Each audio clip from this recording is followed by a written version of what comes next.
একজন ইমামকে পাঠাবেন, তার নাম মুহাম্মদ। কি নাম? মুহাম্মদ। তাকে মানুষ বলবে আল মাহদি, এটা তার টাইটেল। মাহদি তার নাম নয়, তার নাম হচ্ছে মুহাম্মদ। তার বাবার নাম হবে আব্দুল্লাহ, তার মায়ের নাম হবে আমিনা, ঠিক নবী সাল্লাল্লাহু আলাইহি ওয়াসাল্লামের মতোই। এবং তিনি মুহাম্মদ সাল্লাল্লাহু আলাইহি ওয়াসাল্লামের বংশধরদের মধ্যেই হবেন। মাহদি চট্টগ্রাম থেকে বের হবে না, মাহদি বুয়েট থেকে বের হবে না। বাংলাদেশ থেকেও তো দু চারটা মাহদি অলরেডি বের হয়ে গেছে, বের হয় নাই? আর মাহদি আরবি ভাষায় কথা বলবে। কি ভাষায় কথা বলবে? পাঞ্জাবি ভাষায় কথা বলবে না।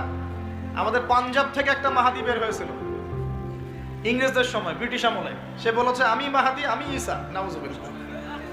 পরে দাবি করেছে সেই নবী। আর বাংলার মাটিতে এদের দাওয়াত এখন খুব জোরে জোরে চলছে। নাম দিয়েছে আহমদিয়া মুসলিম জামাত। নাম শুনেছেন নাকি? তাদের এই নেতা দাবি করেছিল সে মাহদি, সেই ঈসা, নাউজুবিল্লাহ। তো মাহদি আরবি ভাষায় কথা বলবে ভাই। আর মাহদি হবেন আরব মায়ের সন্তান, পাঞ্জাবি মায়ের সন্তান না। পাঞ্জাবি ভাষায় কথা বলবে না, বাংলা ভাষায় কথা বলবে না। তিনি মদিনা থেকে আসবেন। কোত্থেকে? তিনি দায়িত্ব নিতে চাইবেন না, বরং পালিয়ে আসবেন মক্কায়। মানুষ তাকে জোর করে দায়িত্ব দিবে। আপনারা যারা হজ করেছেন, কাবা ঘরের এই যে তাওয়াফ তো করেছেন মাশাআল্লাহ, তাওয়াফ এবং এই যে আপনার মাকামে ইব্রাহিম, এর মাঝখানে ইমাম মাহাদিকে তারা পেয়ে যাবে এবং সেখানে তার হাতে বায়াত নেওয়া হবে এবং তিনি মুসলিমদেরকে ঐক্যবদ্ধ করে এই জুলুমের এগেনস্টে যুদ্ধ করবেন ইনশাআল্লাহ। বিশ্ব এখন অনেক কিছু দেখা বাকি আছে, হতাশ হবেন না। বিশ্বে এখন অনেক কিছু ঘটা বাকি আছে। মহামারী হয়েছে, জালজালা হবে, আল্লাহ পাকের আযাব গজবগুলো আসবে, নৈতিকতার অবক্ষয় হবে, জুলুম বাড়বে, ঘরে ঘরে ফিতনা ছড়িয়ে পড়বে। এর মধ্যেও আসহাবুল কাহাফের মতো কিছু মানুষ ঈমানও ধরে রাখবে ইনশাআল্লাহ। আল্লাহ পাক যাদেরকে দিয়ে কাজ নিবেন, আল্লাহ পাক তাদেরকে তৈরি করবেন। নতুন প্রজন্ম আল্লাহ পাক নিয়ে আসবেন।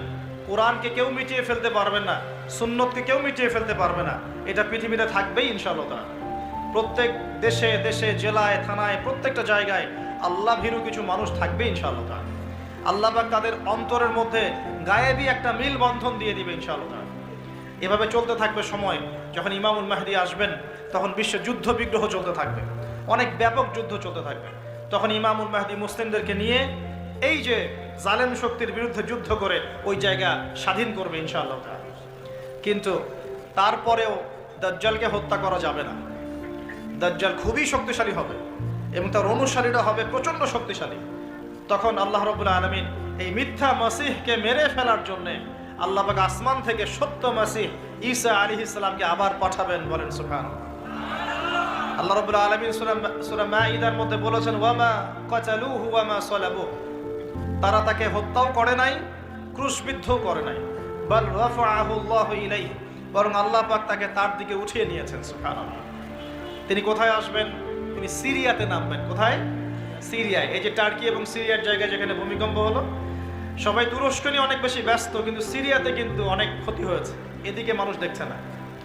আর সিরিয়ার মানুষদের কি যে দুর্ভোগ, কি যে দুর্দশা, এটা দেখার জন্য শুধু আল্লাহই আছেন, আমরা কেউই নাই। এটা দেখার জন্য শুধু আল্লাহ আছেন, আর কেউ নাই পাশে। এই 12-14 বছরের যুদ্ধ বিগ্রহে যা হয়েছে সিরিয়ার অবস্থা, ওইটাকে খেলার মাঠ পেয়েছে পশ্চিমারা। এই মাঠের মধ্যে তুরস্কও ঢুকে গিয়েছিল, এটাও একটা শাস্তি হতে পারে। ন্যাটোর সাথে ঢুকে সেও এখানে হামলা চালিয়েছে, এটাও হতে পারে, আল্লাহ ভালো জানেন। সিরিয়ার মাজলুম শিশুদেরকে আকাশের নিচে রাত কাটাতে হয়, 3 দিনে একবার খাবার পায় তারা। একই অবস্থা ইয়েমেনেও আছে। ইয়েমেনে যে বলা হয় যে 5 থেকে 6 লক্ষ মানুষ মারা গেছে বিগত গৃহযুদ্ধে 2010 সাল থেকে। আর সেখানে যতজন মানুষ মারা গেছে তার মধ্যে 60% হচ্ছে বাচ্চা। তো এই বাচ্চাদের কি দোষ ছিল? তারা কি জানতো শিয়া কাকে বলে, সুন্নি কাকে বলে? তারা কি জানে দুনিয়া কি, আখেরাত কি? তারা কি জানে কোনটা হক কোনটা বাতিল? তারা তো জানে যে মায়ের বুকের দুধ খেতে হয়, দুধের বাচ্চাগুলো দুধ পায় না, মায়েরা দুধ দিতে পারে না, খাবার নাই, দুর্ভিক্ষ। এই সংকটের জন্য কে দায়ী? আল্লাহ না মানুষ? কে দায়ী? যাহারাল ফাসাদু ফিল বাররি ওয়াল বাহরি বিমা কাসাবাত আইদিন নাস। আল্লাহ পাক বলছেন জলে স্থলে যে বিপর্যয়গুলো ছড়িয়ে পড়েছে এগুলো মানুষের হাতের কামাই। কার হাতের কামাই? মানুষের হাতের কামাই। একই অবস্থা ইরাকেও ছিল, মনে আছে? সাদ্দাম হোসেনের কাছে পারমাণবিক অস্ত্র আছে বলে কত নাকি করা হলো, করে লক্ষ লক্ষ মানুষকে মেরে ফেলা হলো, পরে বললো আমরা সরি, আসলে সেখানে কোনো অস্ত্র ছিল না, we are sorry for that, তারা বলে দিল আমরা এর জন্য সরি, ব্যাস লক্ষ লক্ষ মানুষের রক্তের ঋণ শোধ হয়ে গেল। আবু গারিব নামে একটা কারাগার ছিল, এখনো আছে, ওই কারাগারের মধ্যে মুসলিমদেরকে ঢুকিয়ে যে নির্মম নির্যাতন করা হতো আপনারা জানেন না। পাকিস্তানের একজন ডক্টর মহিলা, ওই যে উনি নিউরো মেডিসিন ডক্টর আফিয়া, উনাকে মনে হয় 10 থেকে 12 বছর ধরে ওখানে নির্যাতন করা হয়েছে।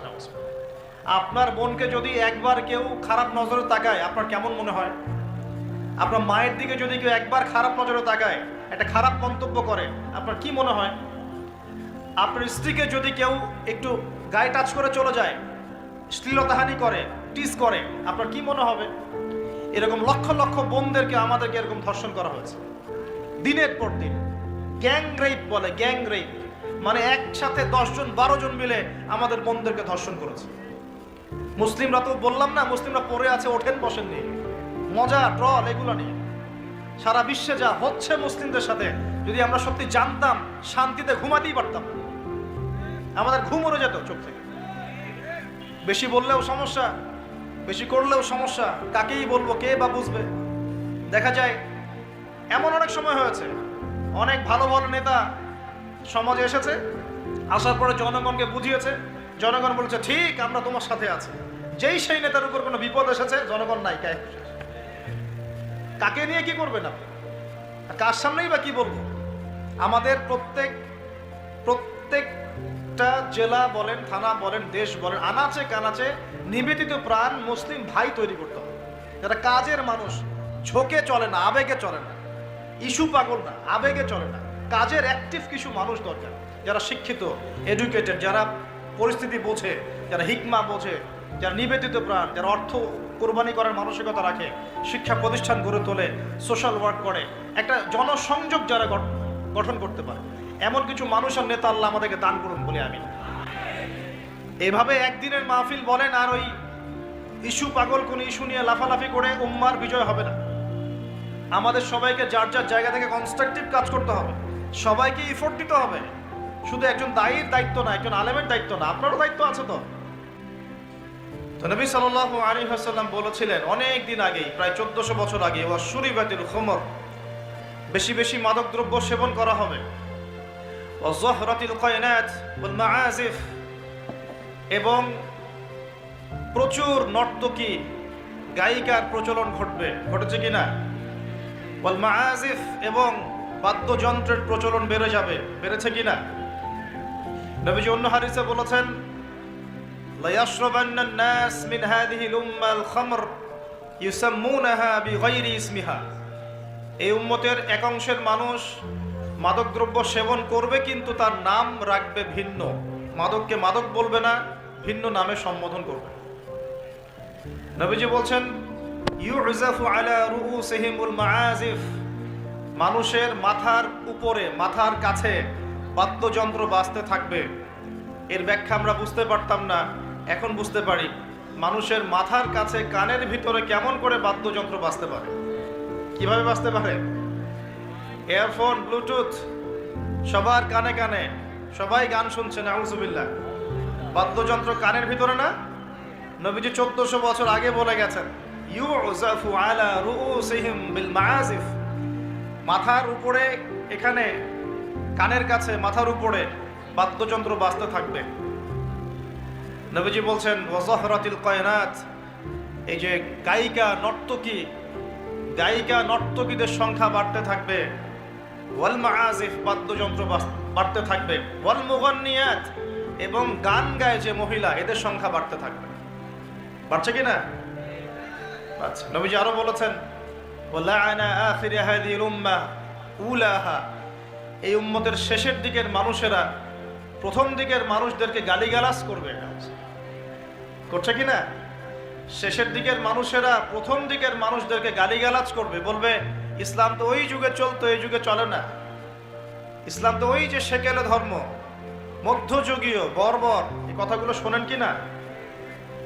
উম্মতের শেষের দিকের লোকেরা প্রথম দিকের মানুষদেরকে গালিগালাজ করবে। নবীজি আরো বলছেন যে ওয়াসাদা কাবিলুহু ফাসিকুহুম, একটা কওমের সর্দার হবে ওই কওমের সবচেয়ে ফাসিক ব্যক্তি। নাউজুবিল্লাহ। এমনটা হয় কি না? একটা কওমকে নেতৃত্ব দিবে সেই কওমের সবচেয়ে ফাসিক ব্যক্তি। ফাসিক কে? কে ফাসিক? আল্লাহ পাক ইবলিস সম্পর্কে বলছেন যে ইবলিস আদমকে সিজদা করলো না, সূরা কাহফের মধ্যে। وَإِذْ قُلْنَا لِلْمَلَائِكَةِ اسْجُدُوا لِآدَمَ فَسَجَدُوا إِلَّا إِبْلِيسَ, আমি যখন ফেরেশতাদেরকে বললাম যে আদমকে সিজদা করো, সবাই সিজদা করলো, ইবলিস করলো না। فَفَسَقَ عَنْ أَمْرِ رَبِّهِ, সে তার রবের আদেশের সাথে ফাসিকি করলো। মানে রবের আদেশ মেনে না চলাটাই ফাসিকি। আর নবীজি বলছেন ওয়াসাদা কাবিলুহুম ফাসিকুহুম, একটা কওমের নেতৃত্ব দিবে ফাসিক ব্যক্তি, যে আল্লাহ পাকের হুকুম আহকামের পরোয়া করবে না। ওয়া কানা যাঈমুল কওমি আরযালাহুম, সমাজের সবচেয়ে নিকৃষ্ট মানুষকে কর্তৃত্বের আসন দেওয়া হয়। এগুলো হচ্ছে কিনা সমাজের মধ্যে?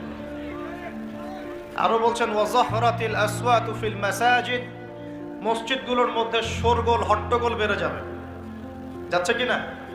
যখন এমন হবে নবীজি বলছেন ইয়াখসিফুল্লাহু বিহিমুল আরদ, আল্লাহ রাব্বুল আলামিন ওই সম্প্রদায়কে এই ভূমি সহ নিচে ধসিয়ে দিবেন, বলে নাউজুবিল্লাহ। এখন ভূমিধস ভূমিকম্প আসছে কিনা? আরো বলছেন নবী সাল্লাল্লাহু আলাইহি ওয়াসাল্লাম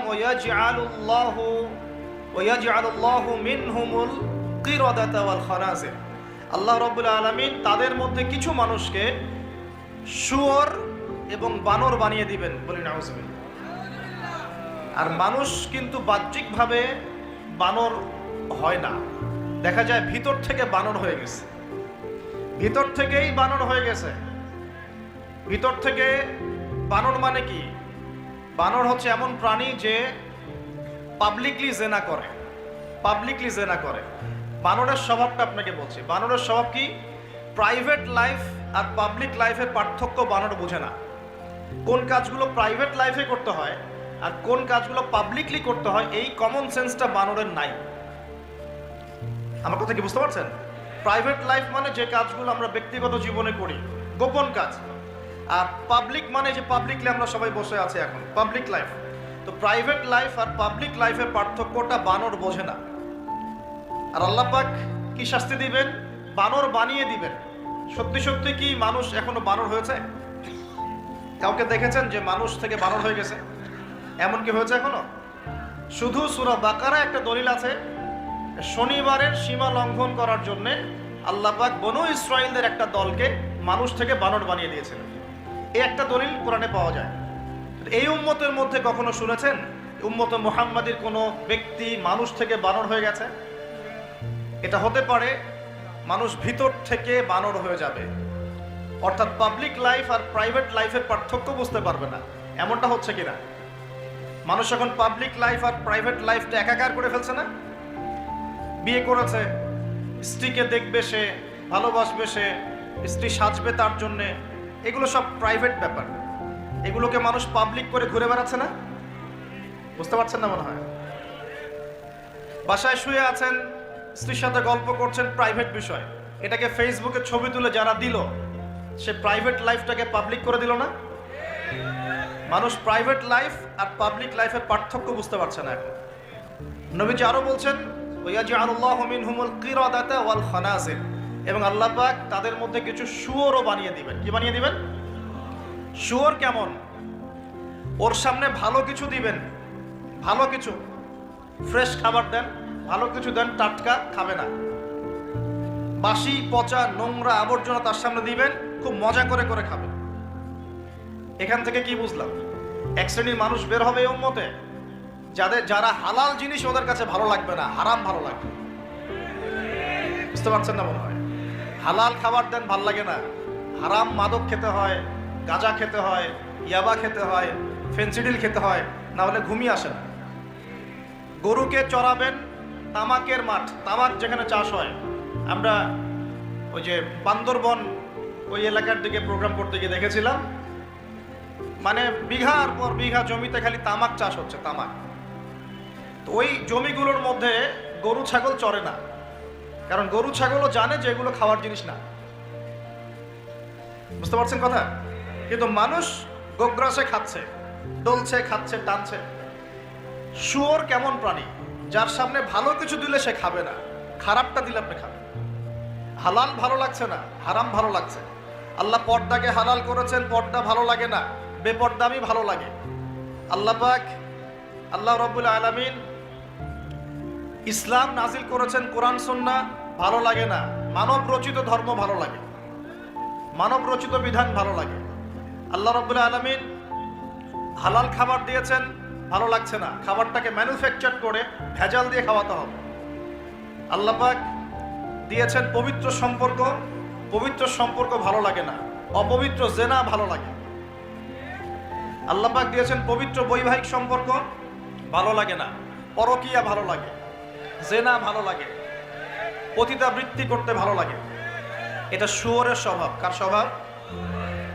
এটাই হতে পারে সেই ব্যাখ্যা আল্লাহ পাক বলছেন, তার নবীর মাধ্যমে জানাচ্ছেন, আল্লাহ পাক এই উম্মতের কিছু মানুষকে বানর বানিয়ে দিবেন, আবার শুয়োর বানিয়ে দিবেন। ভিতর থেকে বানর আর শুয়োর হয়ে যাচ্ছে মানুষ। আর এখন এগুলোই শেখানো হয় যে আমাদের পূর্বপুরুষকে নাকি মানব থেকে তৈরি করা হয়েছে। এই আকীদায় যে বিশ্বাস করে সে স্পষ্ট কাফের। যে এরকম কোন আকীদায় বিশ্বাস করবে সে স্পষ্ট কাফের,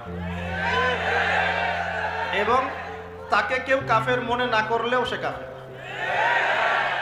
এখানে বড় বড় অনেক ওলামায়ে কেরাম আছেন, আমি আসলে তাদের সামনে কথা বলতে লজ্জা বোধ করছি। আপনারা তাদের কাছ থেকে ফতোয়া জিজ্ঞাসা করেন। কেউ যদি বিশ্বাস করে যে আল্লাহ পাক মানুষকে নিজ হাতে আদম আলাইহিস সালামকে সৃষ্টি করেন নাই, বরং মানুষ বানর থেকে আস্তে আস্তে আস্তে আস্তে মানুষ হয়েছে, এই কথা যদি কেউ বিশ্বাস করে তাহলে সে ঈমান থাকবে না কুফরি হবে? ঈমান থাকবে? কশ্চিৎ কালেও না। একজনকে চার্জ করা হচ্ছে। অবশ্যই এখানে একটা বিষয় আছে, এটা হয়তো সবাই ধরতে পারছে না। এখানে কিন্তু ইস্যু কয়েকটা আছে। একটা হচ্ছে বিবর্তনবাদ, একটা হচ্ছে ইতিহাস বিকৃতি, একটা হচ্ছে সমকামিতা শিক্ষা প্রদান করা, একটা হচ্ছে ইসলামিক যে মুভমেন্ট সেটাকে সবার সামনে নেগেটিভলি উপস্থাপন করা। এরকম কিছু ইস্যু কিন্তু উঠেছে। আমরা কিন্তু ব্যস্ত হয়ে আছি এই বানর আর মানুষ নিয়ে, তাই না? এখানে বানর আর মানুষটা মূল জিনিস না।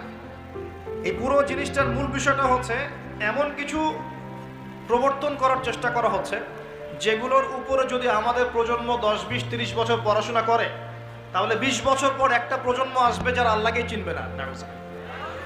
এইটা উদ্দেশ্য ছিল, এটা উদ্দেশ্য। আরেকটা বড় উদ্দেশ্য হচ্ছে ইতিহাসকে বিকৃত করা।